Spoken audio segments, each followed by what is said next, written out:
2005 പുറത്തിറക്കിയ the chronicles of നാർണിയ എന്ന മൂവിയുടെ പാർട്ട് 2 എക്സ്പ്ലനേഷൻ വീഡിയോ ആണിത്. ഓൾറെഡി ചാനലിൽ പാർട്ട് 1 എക്സ്പ്ലനേഷൻ വീഡിയോ ചെയ്തിട്ടുണ്ട്. ഉറപ്പായും പാർട്ട് 1 എക്സ്പ്ലനേഷൻ വീഡിയോ കണ്ടതിന് ശേഷം മാത്രമേ ഈ വീഡിയോ കാണാവൂ.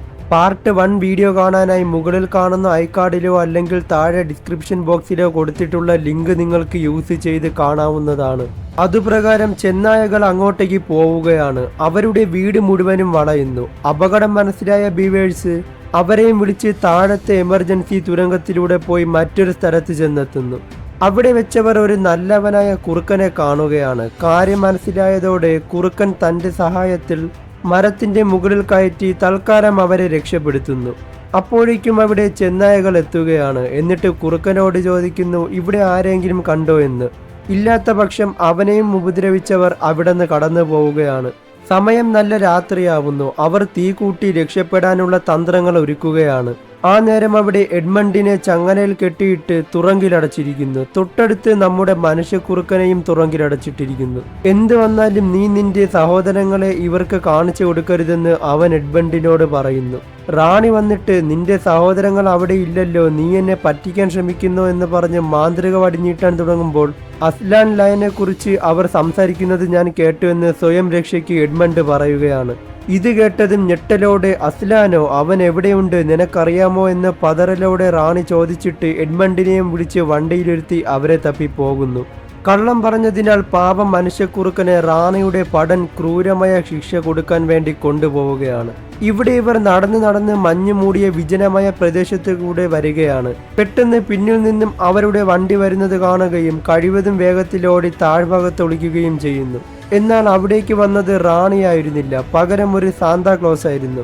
അദ്ദേഹത്തെ കണ്ടതും അവർക്ക് സന്തോഷമാകുന്നു. തുടർന്ന് ഇത്തവണ ടോയ്സ് ഒന്നുമില്ലെന്ന് പറഞ്ഞിട്ട് ലൂസിക്ക് ഒരു കത്തി സ്വയം രക്ഷയ്ക്ക് കൊടുക്കുകയാണ്.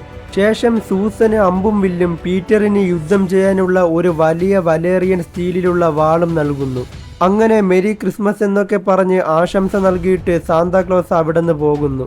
തുടർന്ന് അവർ പോകുന്ന വഴിക്ക് ചെന്നായകൾ അവരെ കാണുകയും ആക്രമിക്കാൻ വരികയും ചെയ്യുന്നു. തൊട്ട് സൈഡിൽ മഞ്ഞുമല ഇടിഞ്ഞ് താഴെ വീഴാൻ പോകുന്ന സമയത്ത് പീറ്റർ വാളെടുത്ത് മഞ്ഞുതറ കട്ടയിൽ ഒറ്റ കുത്ത്.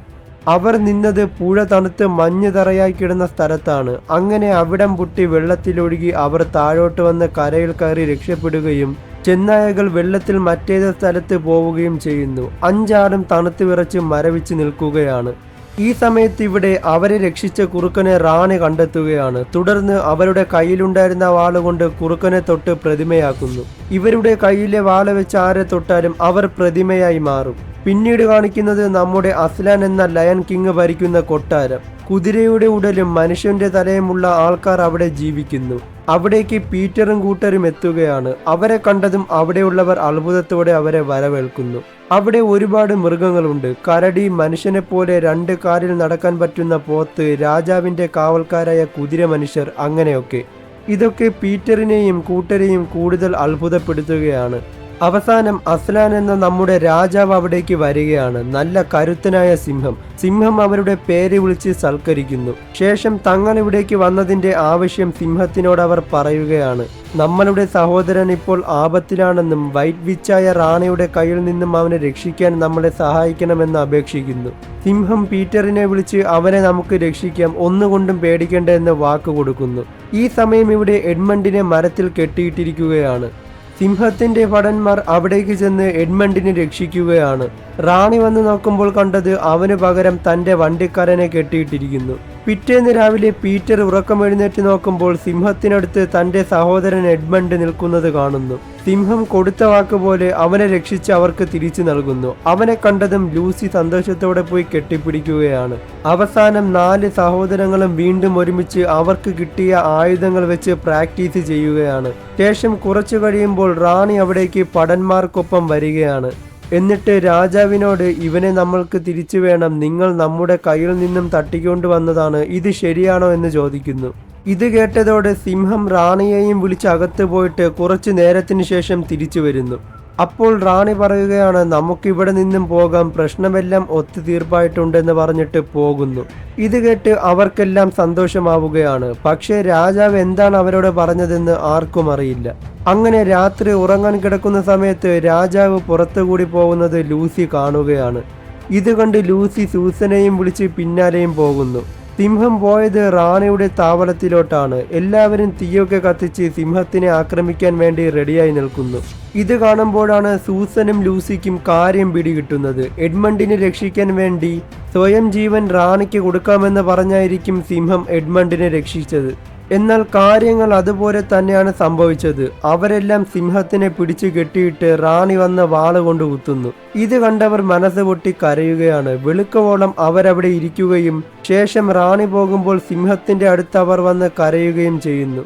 നമ്മുടെ രാജാവ് മരിച്ചെന്ന കാര്യം കുതിര മനുഷ്യൻ വന്ന് പീറ്ററിനോട് പറയുകയാണ്. തുടർന്ന് റാണി നമ്മളെ അറ്റാക്ക് ചെയ്യാൻ പടയൊരുക്കി വരുന്ന കാര്യവും പറയുന്നു. ഇപ്പോൾ ഒരു രാജാവില്ലാത്തതിനാൽ ആ സ്ഥാനം തൽക്കാലം ഏറ്റെടുത്ത് പീറ്ററിന്റെ നിർദ്ദേശപ്രകാരം ഒരു വൻ യുദ്ധത്തിനു വേണ്ടി അവർ തയ്യാറെടുക്കുകയാണ്. ചാരനായ കഴുകൻ വന്നിട്ട് അവർക്ക് നമ്മളുടെ ആർമികളെക്കാൾ കൂടുതൽ പേരുണ്ടെന്നും നമ്മളെക്കാൾ കൂടുതൽ വീപ്പൻസ് അവർക്കുണ്ടെന്നും പീറ്ററിനോട് പറയുന്നു. അപ്പുറത്തെ സൈഡിൽ റാണിയുടെ ആൾക്കാർ കൊന്നു കൊല വിളിക്കാൻ വേണ്ടി നിൽക്കുകയാണ്. തുടർന്ന് ഇരുവരുടെയും നിർദ്ദേശപ്രകാരം വെട്ടിക്കീറാൻ വേണ്ടി എല്ലാവരും നിലവിളിച്ചുകൊണ്ട് ഓടി വരുന്നു. ഇവിടെ സൂസനും ലൂസിയും തിരിച്ചു പോകുന്നതിനിടയ്ക്ക് സിംഹത്തിന്റെ അലർച്ച കേൾക്കുന്നു. ഇത് കേട്ട് ഞെട്ടരോടെ നോക്കുമ്പോൾ തലയെടുത്ത് ഉയർത്തി സിംഹം അതാ മുമ്പിൽ നിൽക്കുന്നു. സിംഹം മരിച്ചിട്ടുണ്ടായിരുന്നില്ല. അങ്ങനെ അവർ അവിടെ മുഴുവനും നോക്കുമ്പോൾ റാണി ജീവനുള്ളവരെ പ്രതിമകളാക്കി വെച്ചിരിക്കുന്നത് അവർ കാണുന്നു. ഇത് ലൂസി കണ്ട് സങ്കടത്തോടെ കരയുന്നു. അപ്പോഴേക്കും സിംഹം അവന്റെ അടുത്ത് വന്ന് ഊതുന്നു. അപ്പോഴേക്കും പ്രതിമയിൽ നിന്നും അവർ പഴയതുപോലെ തിരിച്ചാവുകയാണ്. തുടർന്ന് നമ്മുടെ ആളുകളെ രക്ഷിക്കണമെന്ന് പറഞ്ഞ് അവർ രണ്ടുപേരെയും പുറത്തിരുത്തി അങ്ങോട്ടേക്ക് പോകുന്നു. ഇവിടെയാണെങ്കിൽ യുദ്ധമെന്ന് പറഞ്ഞാൽ ഒരു ഒന്നൊന്നര യുദ്ധം, മുഴുവനും ചോരക്കളി, മരണം മുമ്പിൽ കണ്ടുള്ള പോരാട്ടം. പീറ്റർ എഡ്മണ്ടിനോട് സഹോദരികളെ പോയി നോക്ക്, എന്നിട്ട് അവരെയും വിളിച്ച് എവിടെയെങ്കിലും പോയി ഒളിക്കാൻ പറയുന്നു. അതുപ്രകാരം എഡ്മണ്ടും ബീവേഴ്സും മുകളിലോട്ട് പോവുകയാണ്. റാണി മുമ്പിൽ ചാടിയ അവരുടെ പുലികളെയെല്ലാം വാളുകൊണ്ട് പ്രതിമയാക്കുന്നു. എന്നിട്ട് പീറ്ററിനെ ലക്ഷ്യം വെച്ച് പോകുമ്പോൾ ഇത് എഡ്മണ്ട് കാണുകയാണ്. ഇത് കണ്ടതോടെ മുന്നും പിന്നും നോക്കാതെ എഡ്മണ്ട് റാണിയുടെ അടുത്ത് പോയി അറ്റാക്ക് തുടങ്ങുന്നു. ഭാഗ്യം കൊണ്ട് റാണിയുടെ വാളിലെ പവറുള്ള സ്ഥലം അവൻ കട്ട് ചെയ്യുകയാണ്. കലിമൂത്ത റാണി അവന്റെ വയറ്റിൽ കുത്തുന്നു. ഒരു നിമിഷം അവിടെ സൈലന്റ് ആവുകയാണ്. ഇത് പീറ്റർ കണ്ട് സഹോദരാന്ന് വിളിച്ച് റാണിയുടെ പക്കൽ വന്ന് കഴിവതും ഫൈറ്റ് ചെയ്യുന്നു. റാണി ഒരു വിച്ചായതിനാൽ അവർക്ക് ഒരുപാട് പവർ ഉണ്ടായിരുന്നു. എന്നിരുന്നാലും പീറ്റർ മാക്സിമം ബ്ലോക്ക് ചെയ്ത് രക്ഷപ്പെടുകയാണ്. അപ്പോഴേക്കും അവിടെ അസ്ലാൻ വന്ന് മുകളിൽ നിൽക്കുകയാണ്. ഇത് കണ്ട് ഞെട്ടലോടെ റാണി സിംഹത്തെ നോക്കി അന്തം വിട്ട് നിൽക്കുന്നു. പിന്നാലെ ലൂസിയും സൂസനും അവിടെ നിന്ന് രക്ഷിച്ച ആൾക്കാരുമൊത്ത് വരികയാണ്. എല്ലാം കൊണ്ട് പരാജയപ്പെട്ട് നിൽക്കുന്ന റാണി പീറ്ററിനെ കൊല്ലാൻ വേണ്ടി വാളുയർത്തുന്നതും സിംഹം ചാടി ഒരൊറ്റപ്പിടി, തുടർന്ന് കടിച്ചു കീറി കൊല്ലുകയാണ്.